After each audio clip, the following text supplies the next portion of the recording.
Halo semuanya, balik lagi bersama saya Rizky Firmansyah. Terima kasih sudah meluangkan waktu untuk hadir dan menonton presentasi saya. Pada kesempatan kali ini, saya akan membahas mengenai analisis karya seni rupa anak. Saya mengambil 3 buah karya. Karya ini diambil dari murid kelas 2 SDN 1 Wonolopo yang bertempat di Kecamatan Mijen, Kota Semarang.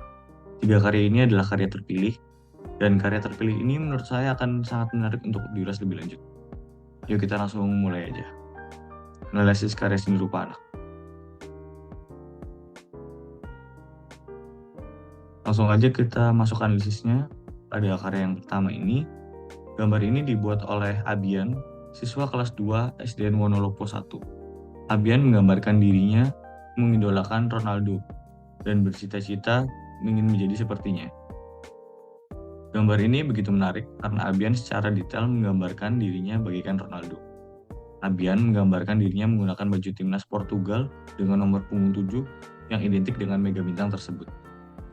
Kemudian kita akan membahas analisis unsur. Terdapat beberapa analisis unsur yang ada pada karya Abian ini. Pertama ada garis. Terdapat garis lengkung pada beberapa bagian yang menggambarkan wajah dan tangan. Lalu terdapat garis lurus yang membentuk pakaiannya. Garis yang terdapat pada gambar ini sudah sangat baik sehingga membentuk proporsi tubuh manusia yang menyatu. Kedua ada warna. Tidak terlalu banyak warna yang digunakan pada gambar ini, hanya didominasi dengan warna merah ke arah jingga pada bagian bajunya. Selebihnya penggunaan warna hanya coklat dan hitam pada bagian tubuhnya. Ketiga ada bidang. Terdapat satu bidang besar yang terdiri dari sekumpulan garis lengkung dan garis lurus. Bidang ini membentuk manusia. Setelah kita membahas analisis unsur, selanjutnya adalah analisis prinsip. Di sini juga terdapat beberapa analisis prinsip pada gambar ini. Gambar ini memiliki prinsip pertama, yaitu keseimbangan. Gambar ini memiliki keseimbangan yang baik karena tata letaknya berada di tengah kertas. Hanya saja gambar ini terlalu ke bawah sehingga kakinya tidak digambarkan sempurna. Ini sedikit terpotong kakinya. Kedua ada kesatuan. Gambar ini memiliki kesatuan yang kokoh sehingga gambar manusia tampak menyatu. Ketiga ada komposisi. Secara keseluruhan, komposisinya sudah sangat baik karena proporsi penggambaran antara kepala, badan, dan kaki sudah sesuai. Hanya saja bagian tangan ini menurut saya sedikit kurang panjang. Setelah melakukan analisis menyeluruh, selanjutnya adalah ke penggolongan karya. Periodisasi pada karya Abian ini masuk ke dalam masa realisme awal atau Dawning Realism. Tapi jika dilihat lebih lanjut, karya ini juga bisa disebut sebagai masa Bagan. Kenapa saya di sini menuliskan Dawning Realism? Karena menurut saya karya ini sudah menggambarkan objek manusia dengan baik, sehingga bisa jadi disebut sebagai Dawning Realism.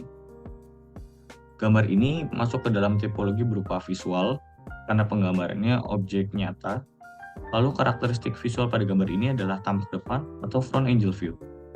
Masuk ke bagian terakhir, kita akan menganalisis visual naratifnya.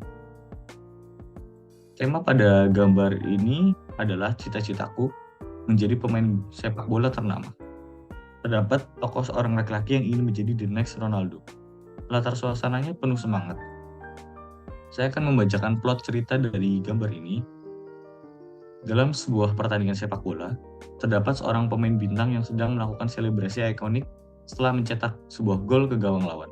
Pemain itu bernama Abian, yang berasal dari timnas Portugal. Abian digadang-gadang menjadi the next Ronaldo karena sangat lihai dalam mencetak gol. Ia juga dipercayai menggunakan nomor punggung 7, yaitu nomor punggung yang digunakan sang mega bintang. Penekanan pada gambar ini terdapat pada objek pemain bola yang dengan bangga melakukan selebrasi shoe setelah melakukan gol. Lanjut, masuk ke analisis gambar kedua. Gambar ini nggak kalah menarik ya teman-teman dari gambarnya Abian tadi. Gambar ini dibuat oleh Angga, siswa kelas 2 SDN Wonolopo 1. Karya yang Angga buat cukup berbeda dengan teman-teman lainnya. Di sini Angga menggambarkan dua objek utama dengan ukuran yang sama besarnya. Pada gambar ini, Angga menggambarkan cita-citanya menjadi seorang polisi. Ia menggambarkan dirinya sedang menangkap pencuri, lengkap dengan dialog di atasnya. Angga juga sudah baik dalam menggambarkan ekspresi. Polisi nampak tersenyum karena berhasil menangkap sang pencuri, sedangkan sang pencuri tampak ketakutan. Kemudian kita akan bahas ke analisis unsurnya. Terdapat beberapa unsur yang ada pada karya Angga ini. Pertama ada garis. Garis yang Angga ciptakan variatif antara garis lurus dan garis lengkungnya. Namun, dominasi garis yang Angga ciptakan adalah garis lurus. Terlihat Angga kurang mahir menggambarkan garis lengkung, sehingga sudut yang Angga gambarkan cenderung tajam, seperti di bagian pundak ini. Dan di beberapa bagian, rasanya Angga tidak terlalu pandai dalam menggambarkan garis. Kedua ada warna. Pada gambar ini Angga tidak terlalu banyak menggunakan warna. Ia hanya menggunakan warna biru pada baju polisinya dan penggunaan warna hitam pada beberapa bagian. Di sini kita bisa melihat kalau Angga mendapatkan referensi penjahat dari kartun luar negeri. Karena penjahatnya digambarkan dengan warna hitam putih belang-belang, tidak dengan baju orange seperti penjahat yang ada di Indonesia. Setelah kita membahas analisis unsur, selanjutnya adalah analisis prinsip. Terdapat beberapa analisis prinsip pada karya Angga ini. Pertama ada keseimbangan. Gambar ini memiliki keseimbangan yang baik karena tata letaknya berada di tengah sedikit ke kiri. Penambahan dialog teks di bagian kanan atas membuat keseimbangan pada gambar ini sangat baik karena tidak ada bagian yang terpotong maupun terkesan dipaksakan.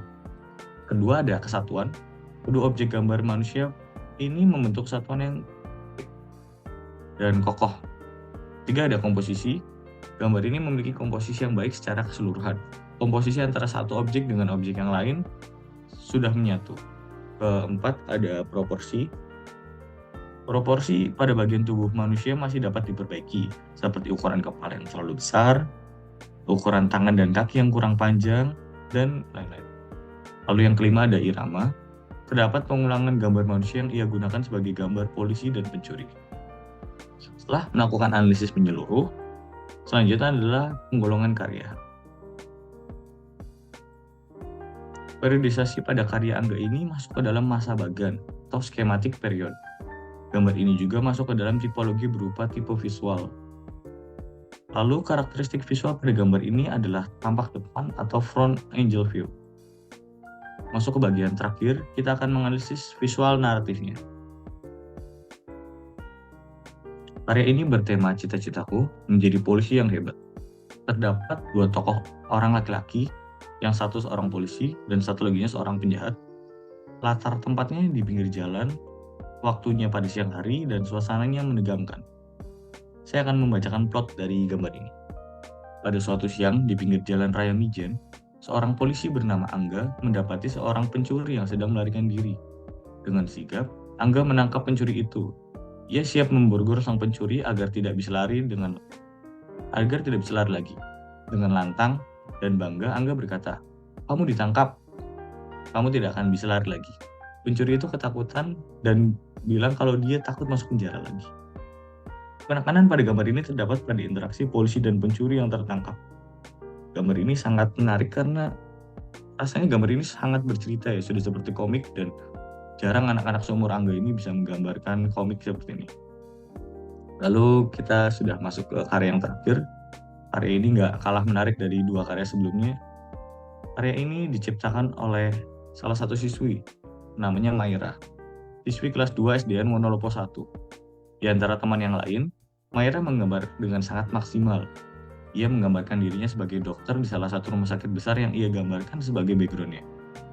Maira sangat eksploratif dalam menggambar. Tidak hanya mencukup menggambar dirinya sendiri, dengan lengkap kain dokternya, ia menambahkan background rumah sakit lengkap dengan ambulans dan pohon di sekitarnya. Kemudian kita akan membahas analisis unsur. Terdapat beberapa analisis unsur pada karya Almaira ini. Pertama ada garis. Pada gambar ini, garis digambarkan sangat tegas dan baik. Garis lengkung terdapat pada beberapa bagian seperti pohon dan awan. Garis ini digambarkan sangat rapi dan struktur. Garis lurus digambarkan terlihat dibuat menggunakan bantuan penggaris. Namun, walau demikian, Maira sudah sangat mahir dalam memilih objek mana yang harus digaris lurus dan mana yang harus dibuat lengkung. Kedua ada warna. Gambar ini merupakan salah satu gambar dengan warna yang beragam dan penuh. Maira sudah paham bagaimana cara menaruh warna sesuai dengan keadaan aslinya, seperti langit yang berwarna biru dan awan yang berwarna putih. Padahal anak seumuran dia cenderung berbalik, yaitu mewarnai awan dengan biru dan langitnya didiamkan putih aja. Mayra juga melakukan eksplorasi pada warna hijau, sehingga nampak tidak monoton. Ia memilih menggunakan warna hijau yang berbeda-beda pada setiap objeknya, seperti di bagian latar, pohon, dan rumput. Ketiga ada bidang, terdapat beberapa bidang datar yang membentuk persegi panjang, menggambarkan rumah sakit lengkap dengan jendela, pintu, dan logo rumah sakitnya. Terdapat pula bidang yang membentuk orang, pohon, awan, dan mobil ambulans. Lalu yang terakhir ada ruang. Terdapat sebuah bangun ruang, yaitu rumah sakit yang tercipta dari kumpulan bidang di dalam. Setelah kita membahas analisis unsur, selanjutnya adalah analisis prinsip. Terdapat beberapa prinsip yang ada pada karya ini. Pertama ada keseimbangan. Gambar ini memiliki keseimbangan yang sangat baik. Walau ada bagian gambar yang terpotong, keseluruhan gambar ini sangat seimbang untuk dilihat. Dua ada kesatuan. Penggambaran objek di gambar ini membuat satuan yang sangat dinamis. Ketiga ada komposisi.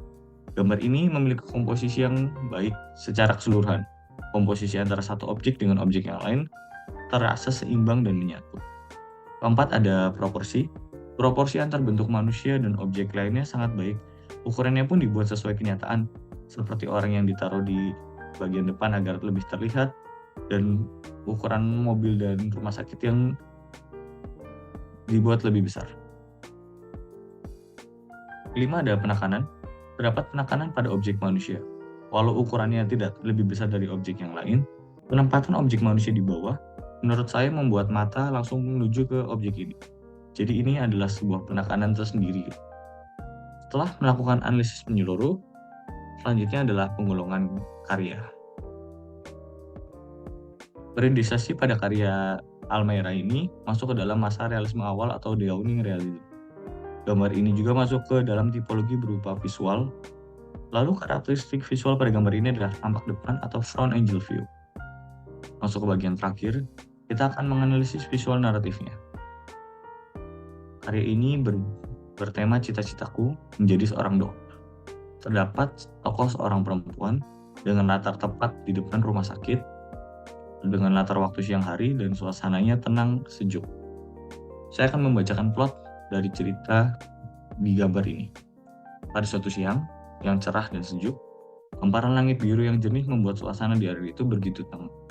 Pemandangan ini membuat suasana di depan rumah sakit ini sangat damai. Rumah sakit ini adalah rumah sakit yang besar di kota Semarang.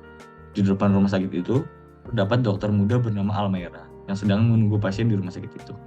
Penekanan pada gambar ini ada pada dokter Almayra yang sedang berpose di rumah sakit tempat ia bekerja. Jika kurang terlihat di sini, Almayra menggambarkan dirinya sedang berpose seperti ini, teman.